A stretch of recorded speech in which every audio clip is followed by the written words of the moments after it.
I've been putting together a go bag for myself. One of the things that I wanted to include was a bivy bag for emergency sleeping purposes.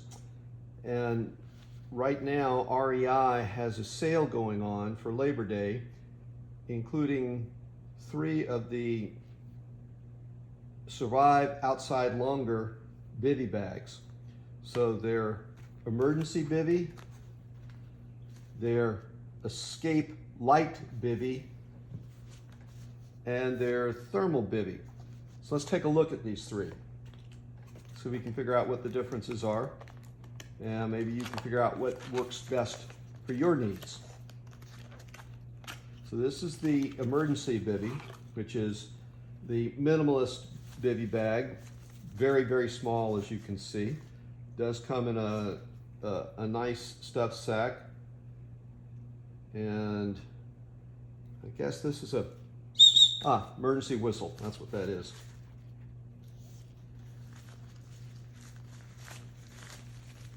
So taking the emergency bivy out of its sack,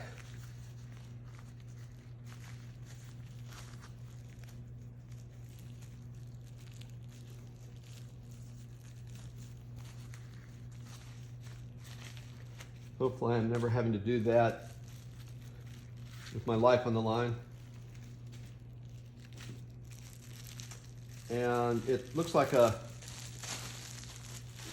basic Mylar style material, pretty much like the emergency blankets that you can get, only this one has a bag shape to it.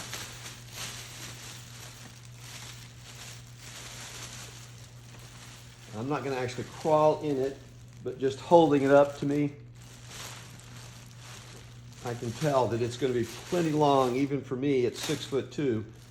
I would even guess it would be good for people up to about 6'4", 6'5". The claim for this is that it is 84 inches long, 34 inches wide, 36 inches wide when it's flat. It says it's 90% heat reflective, waterproof with sealed seams. And I'm not seeing any particular kind of temperature claim, and I don't think they do that. It's an emergency, you'll take what you get. But obviously this is the minimum bag. And given that it's just this lightweight Mylar, it's probably only good for a single use, but you might get multiple uses out of it in a single emergency situation. All right, here's the Escape Light bivy bag from Survive Outdoors Longer.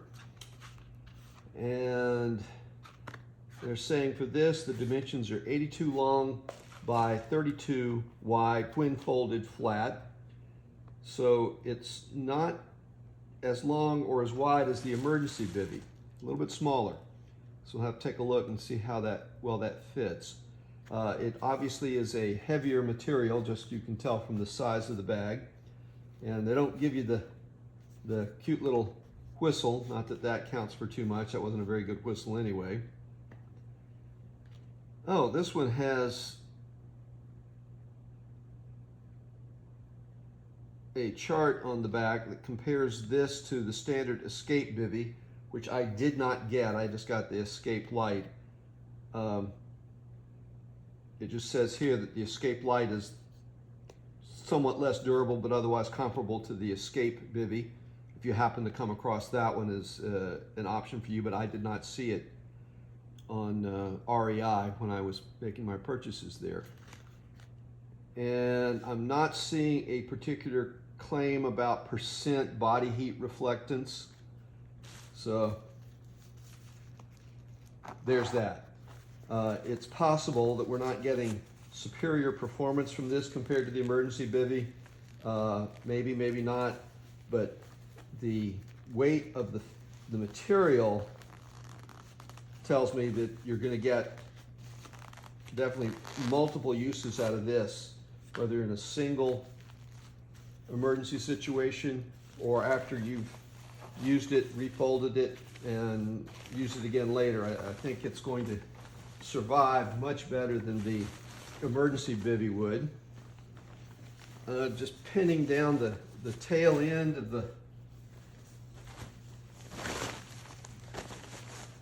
of this bag, the escape light, and pulling it up. It should pretty much cover me at least up to my chin, maybe part way up my face.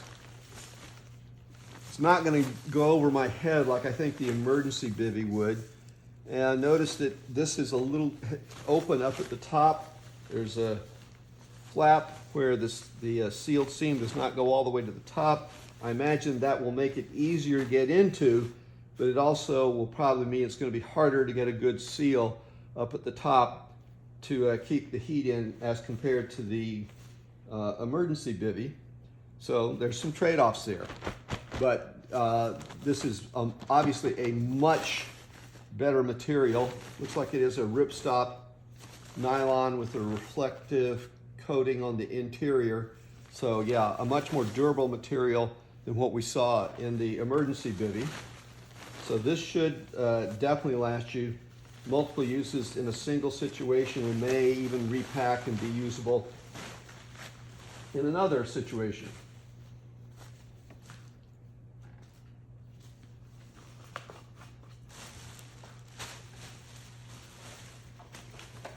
All right, then our third one is the thermal bivy, and this one claims 80% reflectance of body heat, which isn't as good as the claim for the emergency bivy, the small one, which was 90%. And of course, the escape light didn't make a claim at all. This one says that it is 2-ply, which means it's a heavier material, which we would believe, since obviously it's a larger size than either of the other two. And with size means increased weight. So depending upon the type of hiking or camping that you're doing, you'll have to take a look at the weight and say how much weight as well as how much volume I'm willing to commit to this emergency situation. And in fact, you might even buy 2 or even all 3 of these and then gauge the one that you're taking with you based upon your volume and weight considerations. It says that this one has a tapered design, kind of like a mummy bag. And the dimensions are 84 long by 34 wide. So bigger than the escape light in terms of the flat dimensions. And the same length, but 2 inches narrower than the emergency bivy. And I wouldn't think that that would make that big of a deal. And that 34 wide is at the top. I see here it shows that down at the bottom, again, kind of like a mummy bag, it's narrower. It's only 27 inches wide. Says that this one does have a foot vent, which should help some with moisture buildup inside the bag, which we didn't get with either of the other 2 bags. How effective that is, I don't know. You'll find out the first time that you use it. But it's kind of nice to know that if you're going to be in the bag for an extended period of time or have that as a possibility. It's like if you're doing some real deep woods off trail stuff and something happens and it could be days before you get found and rescued, it might be a lot more comfortable to have this bag than either of the other 2, though obviously more weight, more space required to carry it. So that's where you have to make your own judgment.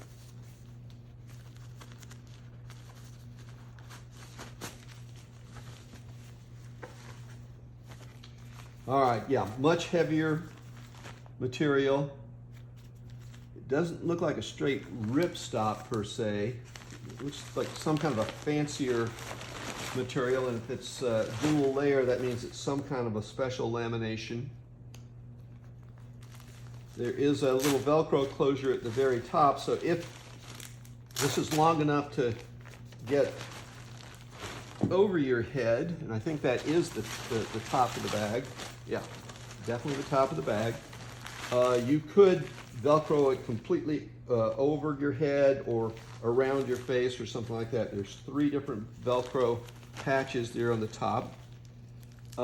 Like the Escape Light bag, you can open up a top flap. However, here on this bag, you've got Velcro closures. And the opening is just on one side instead of both sides. So instead of a flap, you've actually got the ability to open this bag about 40% of the way down and then reclose it with the Velcro. Now that does mean you don't have a sealed seam there. So there's going to be some potential for heat loss there, but it's going to be a lot easier to get into. And if you're not in a full-on cold winter situation, you may appreciate the fact that you can open that up and get a little air circulation going. And I guess this is what they mean by there being an air vent. This is down at the foot of the bag. Oh, it actually is a shielded vent. It has mesh on it. You can close that off, but if you want to, you can open it up and get some air circulation going, cut down the amount of moisture that's building up inside the bag, or just keep it cooler if, again, you're not in a real cold weather situation and you want to stay a little more comfortable while at the same time maybe you're getting some protection from rain or whatever else.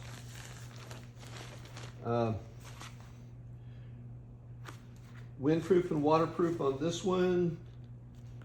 The Escape Light says it's breathable, but I don't see anything. Oh, there it is. Windproof and water resistant. So the Escape Light, count on getting wet eventually, unless you're under a shelter of some sort.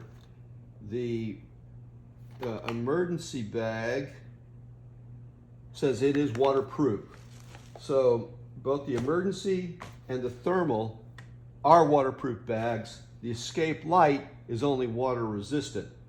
That may suggest that you would only take it with you if you're on a day or single overnight trip. You know what the weather's going to be. You're not expecting any rain, but maybe you just don't want to have some dew coming through if, again, you get caught and you have to be out in the bag or whatnot. So keep that in mind about the Escape Light. Water resistant, but not waterproof. But it does say it's breathable, which the other 2 bags understandably do not claim. So the emergency bivy is the one that's probably going to get the most moisture build up and the most difficult time with thermal regulation inside. The Escape Light will do a little bit better with both because of the breathability, but the trade-off is it's water resistant, not waterproof. The thermal is going to either be completely sealed up and waterproof, or you can open up the side of it a little bit. You can open up the foot vent and get some ventilation going to cool down or deal with some of the moisture. So you've got some flexibility with this one. So anyway, there's the thermal. So those are the 3 bags. I haven't field tested them yet, but that'll give you some idea of what they look like, how they pack down, what their relative sizes are, and what possible uses you might have, what situations you might use each in. Again, given that they're on sale at REI for their Labor Day sale right now, you may be able to afford to get more than one.